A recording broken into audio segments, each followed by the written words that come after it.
দেখে বলো তো এটা কি ফুল হতে পারে? একদম ঠিক ধরেছো, চন্দ্রমল্লিকা, নীল চন্দ্রমল্লিকা। তো আজকে সারাদিনে এই পুরো সেটটাই আমি বানিয়েছি, যেটা ডিটেল ভিডিও বানানো থেকে রং করা নিয়ে প্রত্যেকটা জিনিস আমি তোমাদের সাথে ডিটেলে বলার চেষ্টা করব। তো আশা করছি তোমরা সবাই পুরো ভিডিওটা দেখবে। ভিডিওটা কিন্তু খুব বেশি বড় নয়। ফুলগুলো বানানোর জন্য আমি এখানে ইউজ করছি মল্ডেড ক্লে। ক্লের মধ্যে দুটো ভাগ থেকে দুটো ভাগকে ভালো মতো মিশিয়ে নিলাম।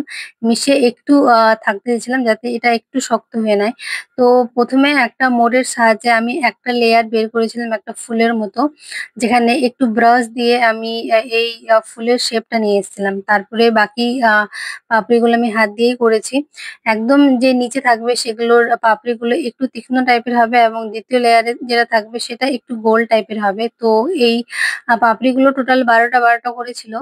তো প্রথম লেয়ারটা আঠার সাহায্যে বসিয়ে দেওয়ার পর দ্বিতীয় লেয়ারটা বসিয়ে দেবো। তারপরে প্রথমে যেটা বানিয়েছিলাম মোডের সাহায্যে সেটা সর্ব উপরে বসিয়ে নেব। তাহলেই আমাদের ফুলটা বানানো কমপ্লিট হয়ে যাবে। এবার এখানে আমি আগে থেকেই টার্সেল বানিয়ে রেখেছিলাম।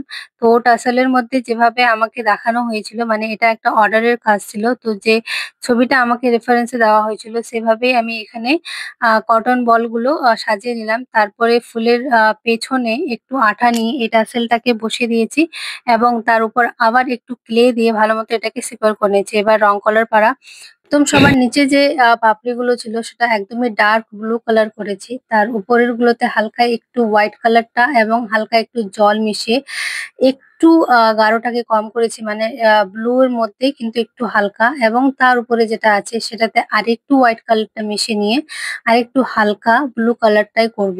তো এখানে ৩টে পাপড়ি ৩টে আলাদা আলাদা কালারের মধ্যে আসবে। মিডিলে যে একটু ক্লেটা আছে সেখানে ইয়েলো কালারটা দিয়ে নেব। তারপর একটু লাল কালার দিয়ে এটাতে ফোঁটা ফোঁটা ডিজাইন করে নেব।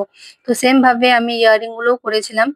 ইয়ারিং এর ভিডিওগুলো এখানে আমি অ্যাড করিনি, সেটার আলাদা করে একটা রিলস বা শর্ট আমি তোমাদের সাথে শেয়ার করব।